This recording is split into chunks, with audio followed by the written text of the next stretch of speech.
Bismillahirrohmanirrohim. Assalamualaikum warahmatullahi wabarakatuh. Salam jumpa kembali dengan channel Dunia Fana News. Perdagangan internasional memainkan peran utama dalam pembangunan ekonomi Malaysia karena kami adalah negara perdagangan yang terkenal.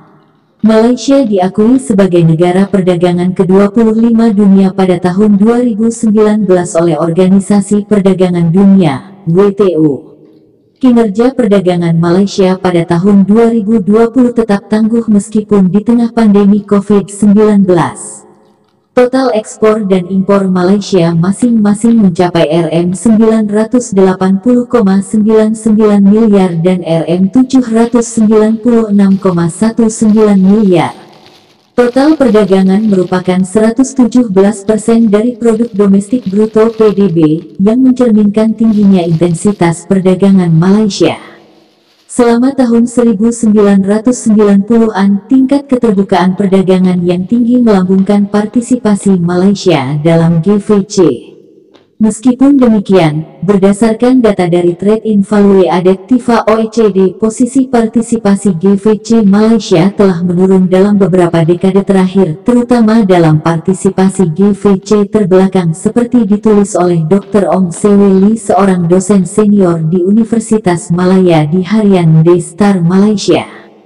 Selanjutnya, menurut Dr. Ong Sewe Lee, analisis ini menggambarkan perlunya Malaysia mengubah strategi produksinya dan mengalihkan fokusnya pada pengembangan sumber daya manusia dan inovasi teknologi agar tetap kompetitif di arena internasional. Terlepas dari banyak kerugian dari pandemi COVID-19, ini adalah waktu yang tepat bagi usaha kecil dan pengusaha mikro Malaysia untuk meluncurkan bisnis mereka secara online dan berpartisipasi dalam e-commerce. Menurut Departemen Statistik Malaysia, ada peningkatan 32,7% dalam pendapatan e-commerce dari RM675.4 miliar menjadi RM896.4 miliar pada tahun 2020, menandakan peningkatan adopsi e-commerce oleh penjual dan pembeli Malaysia. Hal ini didukung oleh laporan dari Digital Malaysia 2020 yang menyebutkan bahwa sekitar 50% penduduk Malaysia kini menjadi pembeli online aktif. Namun, banyak bisnis yang belum memanfaatkan manfaat e-commerce lintas batas. Misalnya, pada tahun 2019 pendapatan e-commerce Malaysia dari segmen pasar lokal mencapai RM591,8 miliar tetapi hanya mencatat pendapatan RM84,5 miliar dari pasar internasional.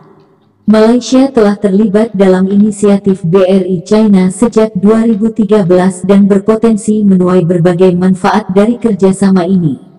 Melalui BRI, kita dapat mempersempit kesenjangan digital dan mendorong spesialisasi dalam GVC dari infrastruktur dan sumber daya yang dihasilkan dari BRI.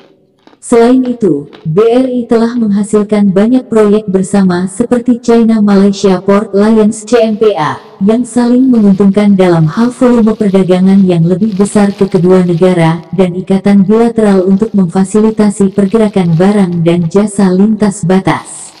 Yang terpenting, kerjasama internasional baru ini berpotensi memastikan Malaysia tidak ketinggalan. Dengan ekonomi dunia yang semakin saling bergantung, kerjasama ekonomi internasional biasanya digunakan untuk memfasilitasi proses perdagangan dan investasi. Namun, kita melihat perubahan dramatis dalam definisi tradisional dan fungsi kerjasama ekonomi internasional. Hal ini telah meningkatkan keinginan untuk merevisi kebijakan kerjasama ekonomi internasional tradisional. Salah satu langkah tersebut adalah melalui pengenalan inisiatif Sabuk dan Jalan BRI oleh China. Antara lain, BRI mendefinisikan kembali kerjasama ekonomi internasional dalam dua cara. Pertama, BRI fokus pada area perdagangan yang lebih besar, yang melibatkan bisnis dari berbagai klasifikasi ukuran dan sektor pasar melalui e-commerce. Secara tradisional, perdagangan internasional dipromosikan melalui perjanjian integrasi regional, yang dibentuk untuk menghapus tarif perdagangan area perdagangan bebas, menerapkan struktur tarif umum, serikat pabean, dan mengizinkan pergerakan bebas faktor-faktor produksi, barang, dan jasa pasar bersama.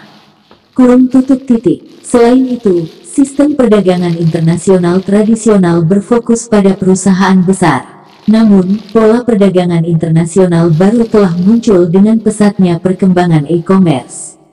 Penggunaan internet dan aplikasi e-niaga telah secara efektif meningkatkan proses perdagangan, menjadikannya lancar dan hemat biaya. Platform e-commerce memungkinkan usaha kecil dan pengusaha mikro untuk mengakses peluang pasar global. Oleh karena itu, negara-negara dengan teknologi digital yang lebih maju lebih mungkin mendapatkan keuntungan dari liberalisasi perdagangan ini. Dalam konteks BRI, China telah membuat langkah besar ke arah ini dengan upaya untuk memperluas zona percontohan e-commerce lintas batas mereka. Secara khusus, Presiden China Xi Jinping mengumumkan pada tanggal 4 November tahun 2021 bahwa China akan mempromosikan e-commerce Silk Road. Rencana ini sangat penting bagi negara-negara yang berpartisipasi dalam BRI karena berfokus pada peningkatan pembangunan infrastruktur yang mendukung e-commerce lintas batas. Kedua, Global Value Chains (GX) yang menjadi bagian besar dari perdagangan internasional saat ini dapat lebih diperkuat melalui BRI. Di bawah praktik perdagangan internasional tradisional, setiap negara memproduksi dan mengekspor produk akhir, yaitu barang jadi dan jasa yang tidak memerlukan produksi lebih lanjut. Namun, dengan GVC, setiap negara berfokus pada segmen produksi khusus berdasarkan keunggulan komparatif mereka dalam teknologi dan faktor pendukung. Melalui ini, sementara proses produksi terfragmentasi, ada pengurangan keseluruhan dalam total biaya produksi dan peningkatan efisiensi produksi. Peningkatan fragmentasi produksi lintas batas telah menyebabkan jaringan produksi internasional yang lebih kompleks. Namun, hal ini disederhanakan melalui BRI karena menawarkan konektivitas infrastruktur dan peningkatan perdagangan dan investasi yang memperkuat jaringan produksi internasional. Demikian info dari channel Dunia Fana News. Terima kasih atas perhatian Anda. Wassalamualaikum warahmatullahi wabarakatuh.